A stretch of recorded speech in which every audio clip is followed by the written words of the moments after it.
기원전 8세기에서 5세기까지 스파르타는 고대 그리스에서 선망의 대상이었습니다. 당시 그리스에는 수백 개의 호전적인 도시국가들이 있었습니다. 그리스인들은 스파르타인을 숭배하고 두려워했습니다. 아무리 적은 규모라도 스파르타 군대가 자기들 국경 가까이 도착하면 아주 불안해했습니다. 스파르타군의 명성은 이미 자자했으니까요. 스파르타 군대의 모습만 보아도 적들은 산으로 도망을 쳤습니다.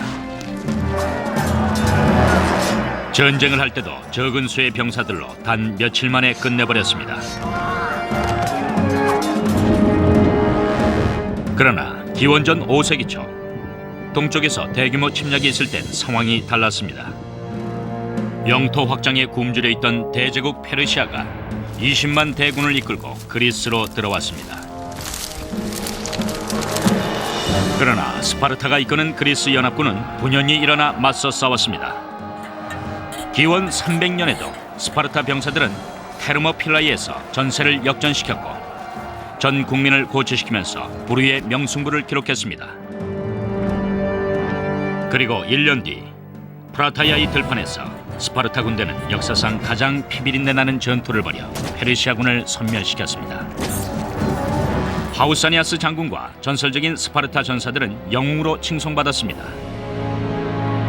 하지만 한 줌의 페르시아 잔당이 절룩거리며 돌아갈 때 그리스인들은 페르시아가 언제 또다시 쳐들어올까 걱정했습니다. 페르시아를 완전히 멸망시키질 못했어요. 제국을 휩쓸지도 못했고 자금력과 대규모 군대를 저치하지 못했죠. 그래서 사려 깊은 그리스인이라면 또다시 페르시아의 시달림을 받을 가능성이 있다는 걸 염두에 두고 있었습니다. 좀채 합의를 보지 못하던 그리스 도시국가들은 페르시아에 대응하기 위해 불안한 동맹을 결성하고 파우사니아스의 지휘 아래 겨우 동맹을 유지하고 있었죠. 그러나 기원전 477년 파우사니아스는 아테네 장수로 교체됐습니다. 스파르타는 동맹군 사령관의 자리에서 내려온 것을 다행스럽게 여기면서 자체적인 주도권을 쥐게 됐습니다. 남부 그리스 도시국가들의 느슨한 연맹인 펠로폰네소스 동맹의 중심이 된 것이죠. 스파르타는 국제적인 역할에서는 완전히 후퇴하기로 결심한 듯 했습니다. 그들은 펠로폰네소스 반도를 기반으로 미래를 개척하기로 하고 거기서 동맹을 결성한 것이죠. 그런데 메세니아가 있었습니다. 스파르타는 이미 200년 전에 메세니아를 정복하고 헤일로테스라 부르는 농노 계급을 만들어 두었습니다. 하지만 인구가 스파르타인의 10배가 되는 헤일로테스들은 툭하면 반란을 일삼았습니다. 한편 스파르타와 아테네는 그동안 변화가 많았음에도 불구하고 설린 관계를 유지했습니다. 아테네정 제1인자인 기모는 믿어지지 않을 정도로 스파르타와 친하게 지냈습니다. 스파르타인들은 기모를 신뢰했기 때문에 아테네에 대해서는 아무 걱정을 하지 않았습니다. 기모는 스파르타인들의 튼튼한 기관과 복종심을 높이 샀습니다. 하지만 귀족들은 다시 페르시아군의 침략이 있을 경우에 스파르타를 믿을 만한 동지로 생각지 않았습니다. 스파르타가 위협적인 존재라는 인식이 생겨났습니다. 마찬가지로 스파르타인들도 일찍부터 아테네가 자신들은 물론이고 속국과 해외 동맹국들을 위협한다고 생각했습니다. 그래서 아테네는 델로스라는 방대한 동맹을 결성하기 시작합니다. 이 동맹이 기금을 두고 있었던 성스러운 델로스 섬의 이름을 딴 것이죠. 회원국은 북쪽의 도시국가들을 포함해 에게의 섬나라와 이전에 페르시아의 지배하에 있었던 소아시아 서해안의 도시국가들이었습니다. 아테네는 이들에게 충성은 물론이고 해군을 유지 공급하기 위해 막대한 조공을 요구했습니다. 이 동맹에 참가하고 싶지 않거나 무임승차를 하려고 하는 국가들은 축출해야만 했습니다. 우린 너희들을 페르시아로부터 해방시켜 주었다. 바다로부터의 침략에서 해방시켜 주었으니 동맹에 기여를 해라, 이거였죠. 아테네 해군은 그리스 해역을 순찰하면서 페르시아의 위협을 막아내는 데 성공했습니다. 그러자 곧 몇 나라가 탈퇴를 원했습니다. 아테네와 동맹국들은 남북 전쟁 때 링컨과 북군처럼 반응을 했습니다. 그때 남부에선 노예 해방이 좋은 생각이지만 해서는 안 된다고 봤죠. 그래서 북군은 무력으로 반란군을 진압했습니다. 해군이 막강해지면서 아테네는 점차 제국이 되어갔습니다. 실제로 기원전 465년경 아테네는 무력과 영향력에서 스파르타와 팽팽한 맞수가 되었습니다. 막강한 해군을 갖춘 아테네는 바다를 지배했고 스파르타 육군은 내륙에서는 무적의 군대였습니다. 두 강대국은 전혀 다른 이념을 갖고 있었죠. 스파르타는 펠로폰네소스 동맹국들에게 소수의 특권층이 통치하는 과두 체제를 수립하도록 요구했습니다. 한편 아테네의 델로스 동맹국들은 민주주의를 받아들이게 되어 있었습니다. 두 강대국은 예기치 않은 일이 일어났을 때 충돌 코스를 향해 달리고 있었죠.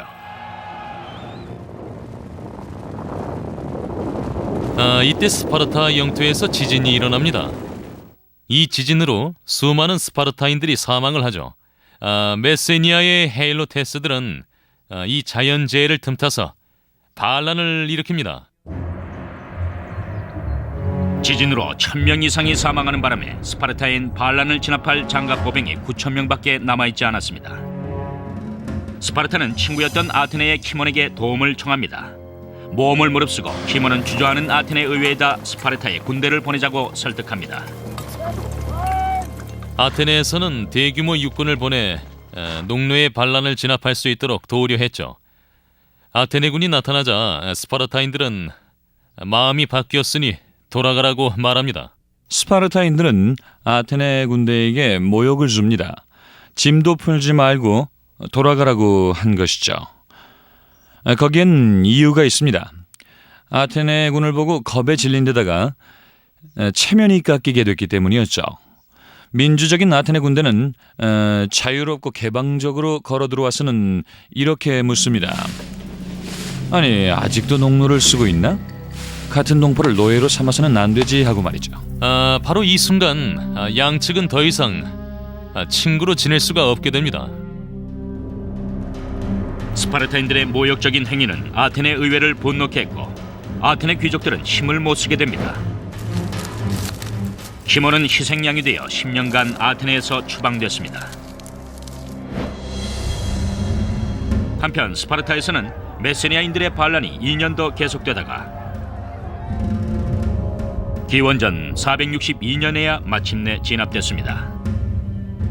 그러나 북쪽에 더 큰 골칫거리가 생겼습니다. 아테네가 테살리아와 아르고스까지 동맹으로 규합하면서 급속히 팽창하고 있었던 거죠. 그 기세는 스파르타를 겁에 질리게 했습니다. 전에 경쟁자였던 아르고스는 이제 민주주의가 됐어요. 스파르타는 두 가지 고민이 생겼습니다. 하나는 민주주의가 자기 나라에 침투해 들어올지도 모른다는 것이었고, 둘째로는 민주체제끼리 합세해서 자신들의 대외관계에 해를 끼칠 수도 있다는 점이었죠.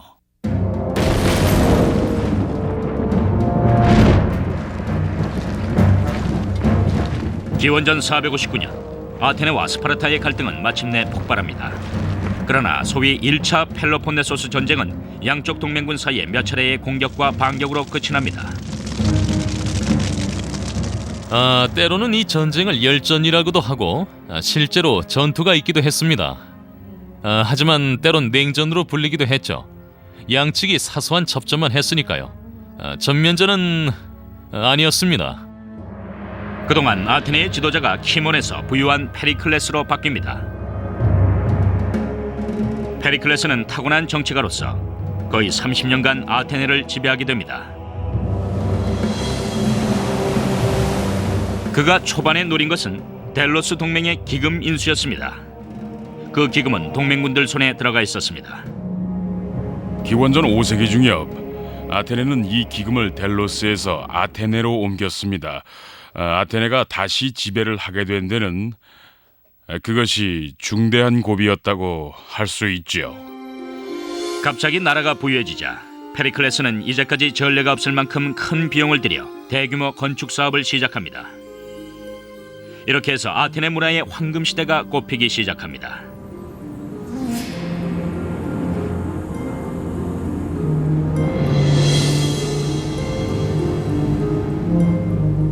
대대적인 건축 사업을 펼치며 페리클레스는 먼저 시내에서 피라에우스 항까지 긴 성벽을 완성합니다.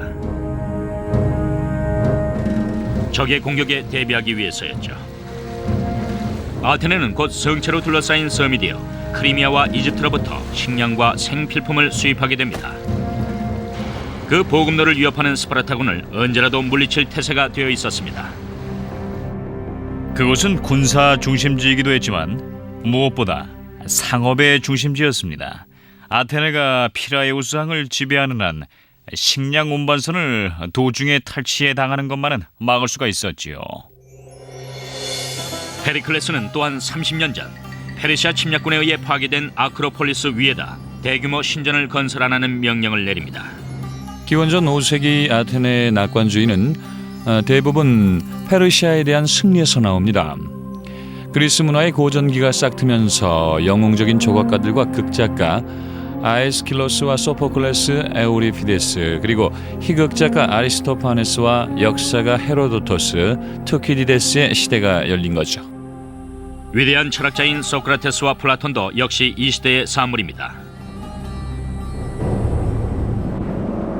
그러나 가장 웅대한 업적은 처녀 여신의 집이라 불리는 파르테논 신전이었습니다.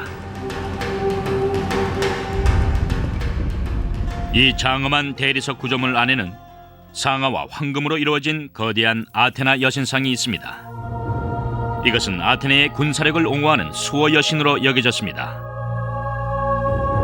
오늘날 건설되었다면 파르테논 신전은 비용이 5억 달러쯤 들었을 겁니다. 이 신전은 그리스 건축의 걸작으로 살아남았습니다. 페리클레스라는 유능한 지도자를 만나자 아테네는 에게해의 문화적인 중심지가 되었죠. 인구 6만의 화려한 도시가 음울한 스파르타와는 뚜렷한 대조를 이루며 우뚝 서 있었습니다. 북쪽 이웃 나라들에 대한 아테네의 영향력이 점점 커져가고 있었죠. 아테네가 강대국으로 부상하자 스파르타인들은 없애버리자는 생각을 했습니다. 다른 강대국이 생기는 건 볼 수가 없어 경쟁자가 생겨서는 안 되라고 생각한 거죠. 그래서 기원전 5세기 중반 그리스의 가장 강력한 도시국가인 아테네와 스파르타는 전면전으로 치닫고 있었습니다. 기원전 450년경 세력의 중심은 스파르타에서 아테네로 기울어졌고 아테네의 황금시대는 화려하게 꽃피었습니다. 그러나 화려함을 과시하는 아테네를 보고 스파르타는 두려움과 의구심을 갖게 됐습니다. 스파르타는 아테네의 세력이 커가는 것에 대해 더욱더 위협을 느끼게 되었죠. 스파르타인들은 매우 도도했습니다. 그들에겐 가슴을 쑥 내밀고 내가 1등이다 하는 것이 매우 중요했죠. 내가 우두머리다. 다른 나라는 우두머리가 될 수 없다라는 것이죠. 자신의 위치를 확실하게 굳히기 위해 스파르타군은 기원전 446년 아티카를 침략했습니다. 아테네가 휴전을 제안한 직후였습니다. 양측은 이듬해 30년 평화조약을 체결했습니다. 그렇게 해서 1차 펠로폰네소스 전쟁은 끝이 납니다. 1차 대전 직후의 미국처럼 스파르타는 만족해서 내부로 눈을 돌립니다. 하지만 그 뒤 10년간에 걸쳐서 아테네는 계속 펠로폰네소스 동맹 회원국들을 접수했습니다. 스파르타를 고립시키려는 의도였죠. 아테네는 마케도니아, 트라키아, 그리고 에게해까지 진출을 해서 스파르타의 우호적인 작은 도시들과 정착촌들을 괴멸 시켰습니다. 스파르타는 아테네의 이런 행동들이 당연히 곧 자신들을 향해 공격해오는 단계적인 조치로 인식을 했습니다.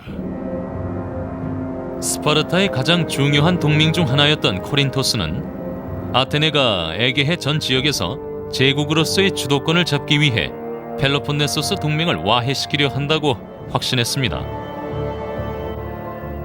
하지만 스파르타는 계속 후퇴합니다. 아테네군에 저항할 여리도 없고 그리 만만한 전쟁도 아니라는 것을 분명히 알았죠. 아테네 해군은 상상도 못할 만큼 막강했지만 스파르타는 거기에 효과적으로 대응할 만한 해군력이 없었습니다. 해군의 장비와 인력을 키우려면 막대한 자금이 필요했습니다. 스파르타는 화폐를 도입하지 않았습니다. 돈이 생기면 불평등이 생겨나고 쓸데없이 외부의 침략을 불러오기 때문이었죠. 스파르타에는 화폐도 없었습니다. 200척의 군함이 있고 거기에 4만 명이 종사한다면은 해군력을 빼놓고도 먹여야 할 인력이 수도 없이 많았습니다. 아테네엔 함대를 지원할 기금을 모으는 제도가 있었지만 스파르타엔 그런 장치가 없었죠. 그래서 스파르타는 전쟁에 말려들지 않으면서 도도하게 가만히 있었습니다. 하지만 펠로폰네소스 동맹국들이 기원전 432년 긴급 회의를 요청하자 그들의 호소를 듣지 않을 수가 없었습니다. 많은 도시국가들이 아테네를 비난했습니다. 그들은 스파르타가 조치를 취하지 않음으로써 아테네의 침략을 부추기고 있다고 말했습니다.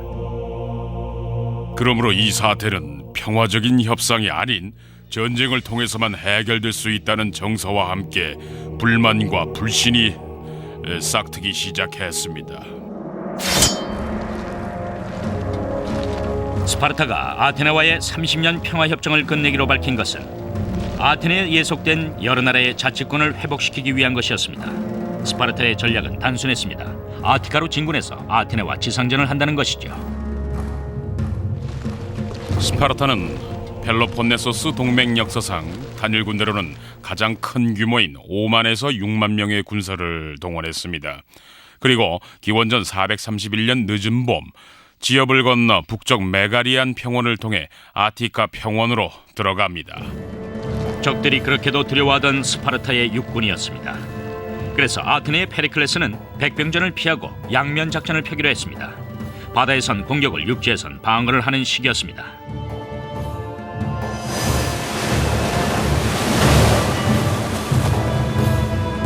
아테네 해군은 3단로 갤리선 100척을 띄웠습니다. 이들의 임무는 펠로폰네소스 반도에 은밀한 공격을 수행하는 일이었습니다. 페리클레스의 육상전 계획은 큰 논란이 있었습니다. 그것은 종래의 전쟁 방식과는 전혀 달랐죠. 페리클레스의 전략은 이런 것이었습니다. 무슨 대가를 치르든 간에 육지에서 스파르타의 장갑 보병과 싸우는 정규전은 피하자는 것이었지요. 페리클레스는 20만 에이커에 달하는 아티카의 영토에서 주민들을 대피시킵니다. 10만 명의 농부와 가족들을 아테네 성벽 안으로 들여보냈죠. 이것은 해상으로 보급을 받을 수 있다는 점을 전제로 한 것입니다. 우리는 안전한 포구와 대규모 성벽도 있고 식량도 수입할 수 있다. 우리는 우리 제국을 지배할 수 있다. 그런 생각이었죠. 아테네는 제국의 여러 나라에서 돈을 모아 함대를 유지할 수가 있었죠. 바다를 지배한다는 건 대단한 일이었습니다. 스파르타는 포위 전법에 대한 전통은 없었습니다. 그래서 성벽을 뚫고 들어갈 수가 없습니다. 대신 적의 성지로 진격하는 전통적인 그리스식 전법을 갖고 있었습니다. 그것은 남성다움에 대한 모독이자 주권과 국가적인 자존심에 대한 모독이었습니다. 먼저 올리브나무 몇 고를 베어내고 곡식이 자라는 논밭에 불을 지릅니다. 분노한 농부들이 싸우러 평원으로 몰려나오면 그때 처치하는 겁니다. 하지만 아테네인들은 움직이려 하지 않고 성 안에 바리케이트를 치고 남아있었습니다. 피라에우스 항구까지 거의 8km나 뻗어있는 긴 성벽 안에 또 개별 도시의 성벽이 있었습니다. 스파르타군은 어리둥절했습니다. 심상치가 않았죠. 그래서 대응을 하지 못했습니다. 스파르타의 전법은 원래 우리가 너희 영토로 들어가면 너희들이 밖으로 나와라. 그러면 처부수겠다. 그런 것이었죠. 좌절한 스파르타군은 아티카 들판을 계속 약탈합니다. 하지만 스파르타는 많은 군대의 보급품을 댈 능력이 전혀 없었죠. 그래서 아테네군이 나오기를 기다렸다 싸우는 전법은 맞지가 않았습니다. 도착한 지 한 달 만에 기가 죽은 군대는 짐을 싸서 집으로 돌아갔습니다. 전쟁 첫 해에는 페리클레스가 천재인 것처럼 보였죠. 하지만 그는 도시가 7만 5천 내지 12만 5천 명의 주민을 수용하도록 설계돼 있어서 여름철에는 25만 내지 30만 명을 수용할 순 없다는 걸 미처 생각지 못했습니다. 상하수도 시설은 물론이고 주택도 마련돼 있지 않았죠. 하지만 그의 가장 큰 오산은 위생이나 인구 과밀이 아니었습니다. 페리클레스가 실수한 것은 비겁하게 구른 것이 군대 사기에 얼마나 큰 영향을 미치는지를 과소평가한 것이었죠. 성벽 뒤에 머물면서 스파르타 군대가 오는 것을 보고도 아무 행동을 하지 않은 겁니다. 이것은 그리스인의 정신이나 장갑보병의 사기를 짓밟는 것이었습니다. 스파르타군이 그 이듬해 여름 아티카로 쳐들어왔을 때 페리클레스의 전략은 비난을 받습니다. 그 다음에 무슨 일이 일어날지는 아무도 예견할 수가 없었죠. 그때 아테네인 무서운 전염병이 돌아서 인구의 3분의 1을 앗아가 버렸습니다. 미국으로 치자면 갑자기 9천만 명의 시민이 목숨을 잃은 셈입니다. 이집트에서 온 식량 수송선을 통해 전파된 것으로 여겨지는 질병은 아테네를 공포의 거리로 만들었습니다. 거리는 죽어가는 사람들로 넘쳐났죠. 질병은 남녀노소 빈부를 가리지 않고 사람들을 쓰러뜨렸습니다. 이 전염병은 아테네 전역으로 전파되고 육해군에도 영향을 미치면서 큰 혼란을 일으켰습니다. 갑자기 아테네식 작전이 효과가 없는 것처럼 보입니다. 이때 페리클레스가 사망을 하죠. 작전을 세운 사람이 없어지자 계속 추구할 수가 없게 됩니다. 페리클레스가 죽자 아테네는 여러 파벌과 무모한 지도자들의 각축장이 됩니다. 하지만 그와 함께 사라진 것은 더 큰 자산인 그의 특별한 통찰력이었습니다. 뚜렷한 후계자가 보이지 않자 아테네는 극단적인 문제들이 발생했습니다. 페리클레스에겐 후계에 대한 계획이 없었죠. 또 아테네는 민주사회여서 서로 자신이 후계자가 되어야 한다고 여겼습니다. 게다가 페리클레스와 같은 권위도 없어서 아테네는 어려운 상황에 처합니다.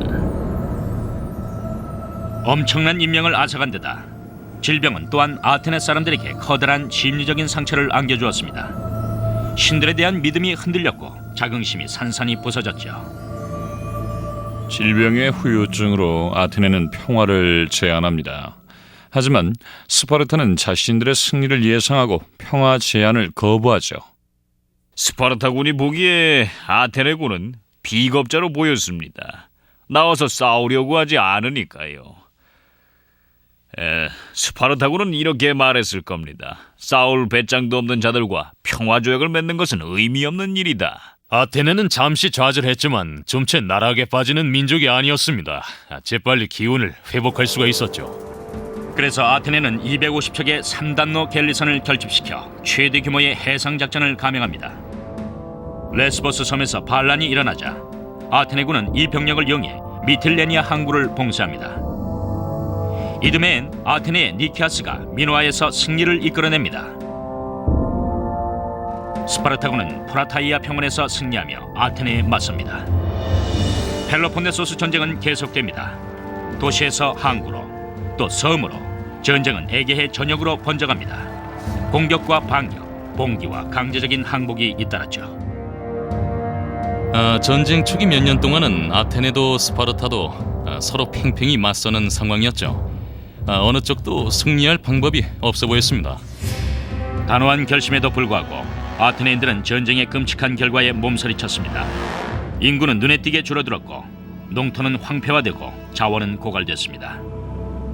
그런데도 전쟁이 계속되자 기원전 425년 아테네군은 용감하게 싸울 준비를 했습니다.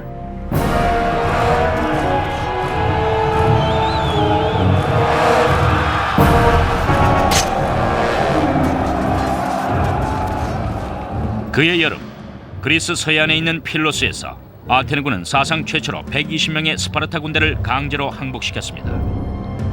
어떤 무력이나 기근에도 스파르타군은 결코 무기를 버리지 않는다는 오랜 신화가 영원히 깨져버린 것이죠. 병사들을 잃은 상실감에다 자신들은 결코 항복하지 않는다는 신화가 깨진 것에 스파르타는 발칵 뒤집혔습니다. 상상도 할 수 없었던 일이었죠.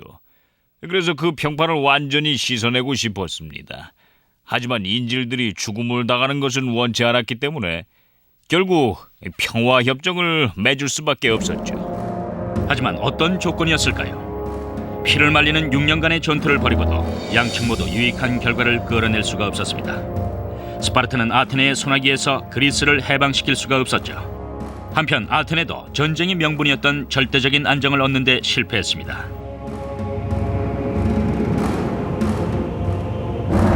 인명 손실과 고통, 그 막대한 전쟁 자금이 모두 허사가 되고 말았죠. 불안한 평화는 삐걱거리다 완전히 깨지고 맙니다. 이때 역사상 가장 계략이 풍부하고 예측을 할 수 없는 한 인물이 등장합니다. 기원전 425년 필로스에서 스파르타군이 치욕적인 항복을 한 것이 펠로폰네소스 전쟁의 진로를 완전히 바꿔놨습니다. 120명의 장갑보병이 아테네에 구금돼 있자 스파르타는 아테네의 유리한 조건으로 평화협정을 맺을 수밖에 다른 도리가 없었습니다. 아테네로서는 달콤한 승리였죠. 항복 사건이 없었다면 스파르타가 그런 조약을 맺지 않았을 겁니다. 스파르타 병사들이 무기를 내려놓고 항복을 했다고 하자 온 그리스가 충격을 받았습니다. 스파르타와 아테네는 다시 한번 협상 테이블에 앉게 되고 정치 풍토도 평화를 지향하게 됩니다. 양측 모두 평화를 이루고 싶은 강한 욕구가 있었죠. 아테네는 북쪽의 주요 도시이자 목재 생산과 무역의 통로인 암피폴리스를 잃었습니다. 그러자 전체적으로 제국이 불안한 기운을 보이고 있었죠. 스파르타는 상당수의 병력을 잃은 데다 포로들이 아테네에 억류돼 있었습니다. 그러나 평화는 좀채 찾기 어려웠고 적개심이 다시 싹트기 시작했습니다. 양측이 다시 전쟁으로 기울어지면서 스파르타는 아티카에 있는 도시를 요새화하겠다고 으름장을 놓았습니다. 120명의 스파르타 병사들이 포로로 잡혀 있어서 매우 위태로운 상황이었죠. 하지만 이 전략은 효과를 보아 아테네는 평화 안에 합의하게 됩니다. 니케아스 화약이라 불리는 이 조약은 50년간 유효하도록 되어 있었습니다.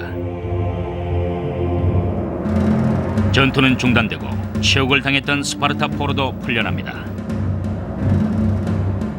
무기는 놓았지만 미소의 평화회담 같았습니다. 냉전은 계속됐죠. 즉시 문제가 생깁니다. 보이오티아, 메가라 그리고 코린토스 등 몇몇 스파르타 동맹국들이 평화안을 거부합니다. 니케아스 조약은 아테네와 스파르타 사이에 별개의 합의문으로 정리가 됐습니다. 그것이 실패의 원인이 됐죠. 스파르타와 아테네의 동맹국들 사이에는 두 나라가 무슨 꿍꿍이가 있는 것이 아니냐, 우리가 모르고 있는 게 있는 건 아니냐 하는 의구심이 번졌습니다.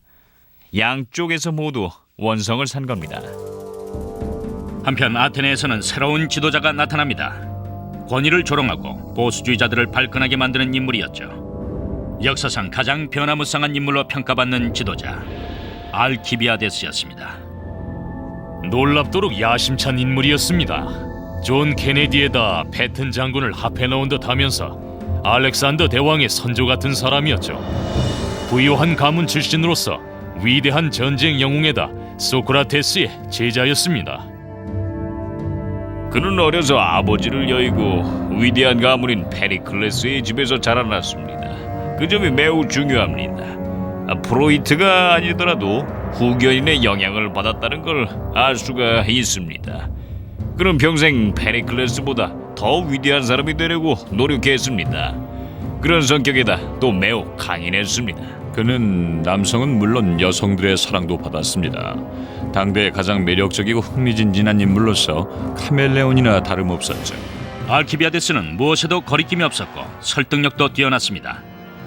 그는 발빠르게 앨리스, 만티네이아, 아르고스 등 펠로폰네소스 반도의 도시국가들을 동맹으로 끌어들였습니다. 스파르타와의 불화를 불러올 것은 뻔한 일이었죠. 그래서 니케아스 평화협정은 흔들리기 시작합니다. 한편 아르고스는 펠로폰네소스 반도에서 스파르타와 싸우고 싶어하는 민주주의 국가들과 독자적인 동맹을 맺습니다. 아테네도 거기에 가담하죠. 그때는 아무도 몰랐지만 그리스 역사상 그리고 민주주의 역사상 너무나도 중요한 날이 다가오게 됩니다. 기원전 418년 만티네이아 전투였습니다. 스파르타의 뒷마당인 만티네이아 전투는 반드시 이겨야 하는 싸움이었습니다. 그러나 스파르타군은 금세 적에게 측면을 포위당했습니다. 패배가 눈에 보이자 스파르타군은 사령관의 명령에 불복하고 집단에서 이탈합니다. 어린 시절부터 배웠던 모든 것을 무시하는 돌발적인 작전이었죠. 스파르타는 그날 운이 좋았어요. 장교들은 여기서 저기까지만 진격하라는 명령을 듣고는 그러겠다고 대답했습니다. 그리고는 그 명령을 듣지 않아 나중에 처벌을 받았죠. 하지만 덕분에 스파르타는 주도권을 잡게 됐습니다. 만약 그 전투에서 졌다면 아마도 국가로서의 스파르타는 끝이 났을 겁니다. 아르고스는 즉시 아테네와 동맹국들을 비난하면서 스파르타 편에 가담했습니다. 놀랍게도 알키비아데스는 비교적 상처를 입지 않았습니다. 그리고 2년간에 걸쳐 그는 매우 복잡한 계략을 짜냅니다.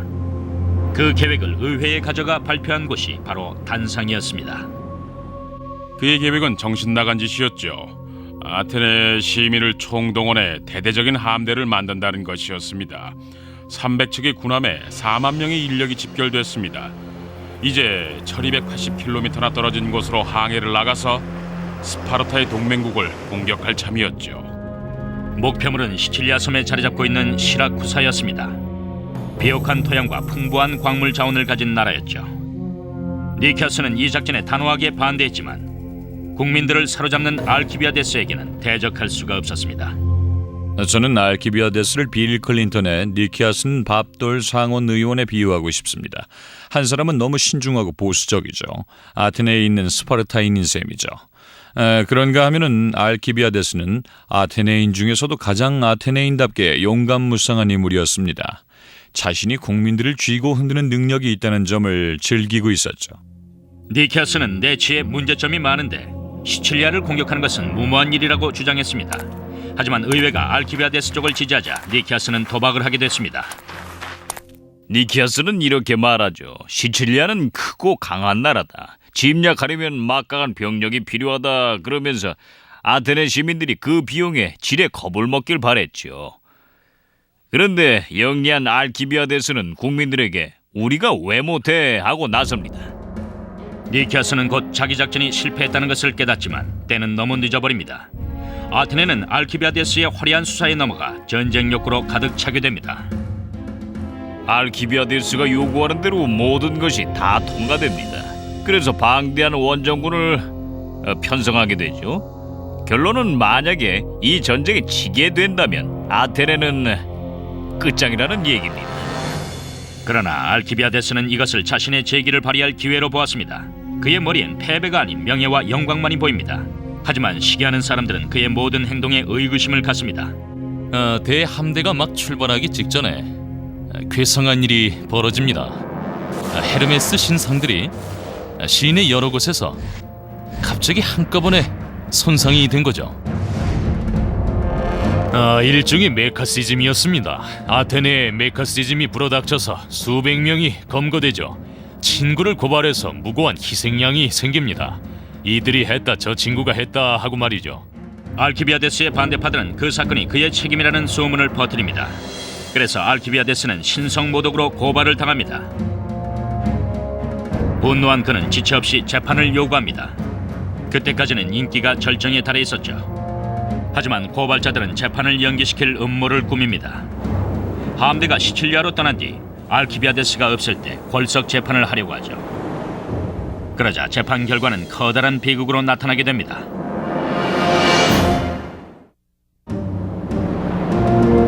기원전 415년 아테네는 시칠리아까지 1280km 거리를 항해할 대규모 전함을 출발시킬 태세가 되어 있었습니다.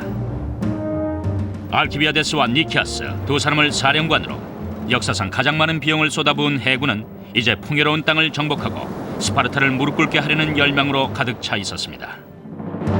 하지만 알키비아데스는 헤르메스상을 훼손한 혐의로 기소당해 의혹의 눈길을 받고 있었죠.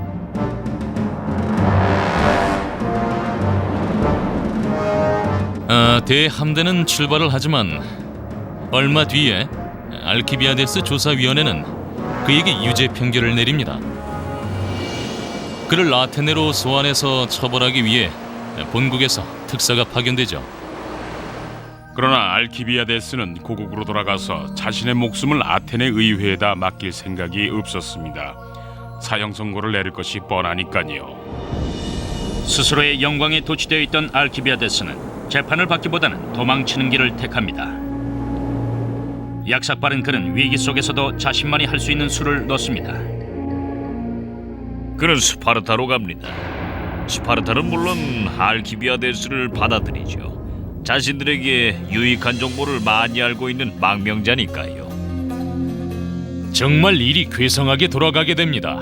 아테네에서는 최고 통치자로서 옷을 잘 차려입고 머리를 길게 기르고 심포지움과 파티를 열고 다녔던 알키비아데스였습니다.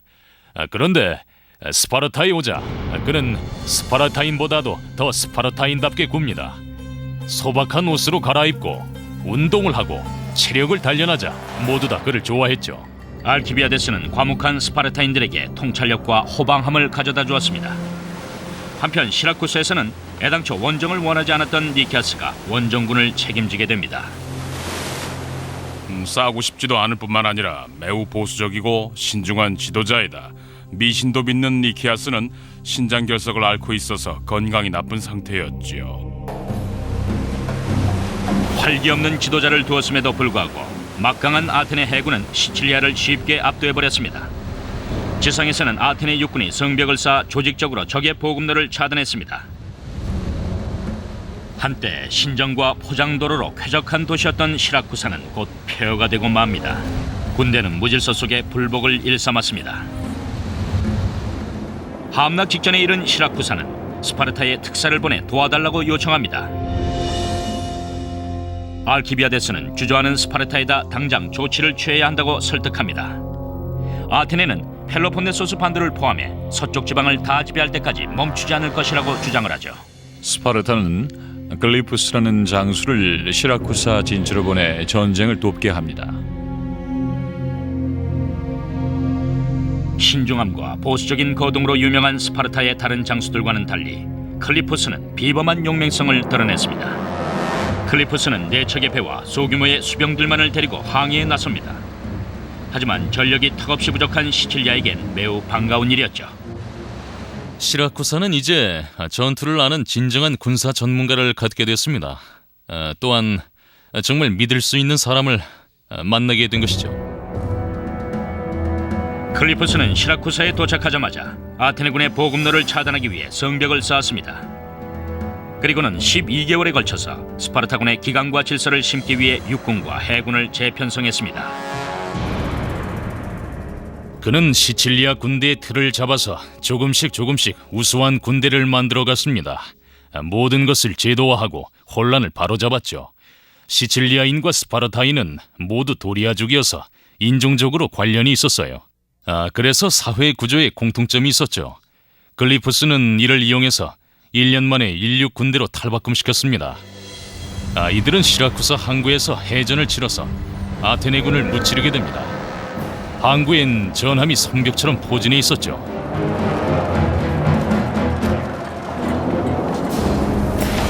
그날이 끝날 무렵 아테네 해군 함대는 스파르타가 이끄는 시칠리아 해군에 완전히 섬멸됐습니다.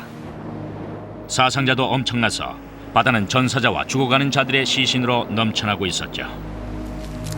죽음이 임박해옴을 한 생존자들은 도망쳤지만 곧 늪지대를 만나 마지막 한 사람까지 모두 죽고 맙니다. 아시나루스강이 분기점이었죠.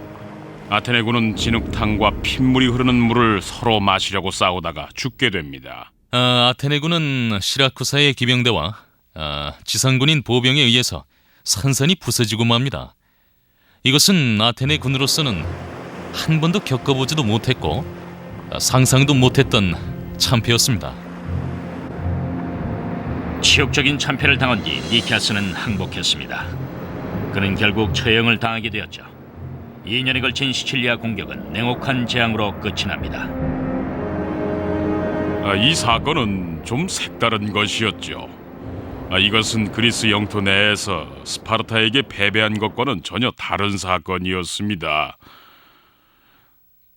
원정을 나가서 패했기 때문에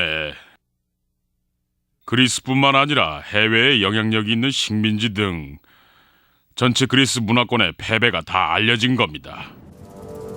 하지만 스파르타는 사정이 달랐습니다. 클리푸스는 영웅이 되어 돌아왔고 알키비아데스는 아테네를 더욱 몰아붙입니다. 그는 스파르타 지휘관들에게 아테네 성벽이 보이는 데켈리아에다 영구적인 진지를 세우라고 조언했죠. 기원전 413년 그곳에 수비대를 설치한 스파르타는 농토를 모조리 태워버리는 초토화 정책을 씁니다. 아테네는 식량을 수입할 수밖에 없게 되죠. 하지만 항구를 열어두기 위해 해군의 수를 줄였습니다. 이제 모든 것이 다 끝났다고 생각했습니다. 아테네 제국에서 장군들이 들고 일어났고 수많은 도시 국가들이 반기를 들었죠. 언제나 기회주의자인 알키비아데스는 사냥감을 노리면서 움직였습니다. 그는 먼저 스파르타의 전쟁에 자금을 대주라고 페르시아 총독 티사페르네스를 부추깁니다. 그런 다음 아테네의 지배하에 있던 몇 개의 영토를 낚아챕니다. 그러는 동안 내내 옛날 버릇이 나오게 되죠. 다름 아닌 스파르타의 왕비 티마이아와 교제를 한 것입니다. 알키비아데스는 좀채 가만히 있지 못하는 사람이었습니다. 스파르타에서도 음모를 곧잘 꾸며서 수많은 적을 만들었죠. 그 적들은 데킬레아 주둔지에 가 있는 스파르타 왕에게 가서 왕비가 곧 아기를 낳게 됐다고 전했습니다. 왕은 아내를 마지막으로 본 날짜를 헤아려봤지만 계산이 맞지 않았습니다. 알키비아데스의 적들은 곧 아기의 아버지가 누구라고 손가락질을 했죠. 왕은 그 소식에 격노했겠죠. 그래서 그는 교수대에서 사라질 운명에 처하게 됩니다. 변절을 하고 스파르타로 갔던 그는 또다시 그 행각을 계속합니다. 하지만 아테네로는 갈 수가 없었지요. 범법자로 지목되어 있으니까요. 남은 곳은 페르시아뿐이었지요. 그래서 알키비아데스라는 카멜레온은 아테네와 스파르타에서 사형 선고를 받고 다시 색깔을 바꾸었습니다. 자신의 백성을 배반하고 적에게 갔다가 또 다른 적에게 가는 사람은 어떤 인물일까요? 누가 이럴 수 있을까요?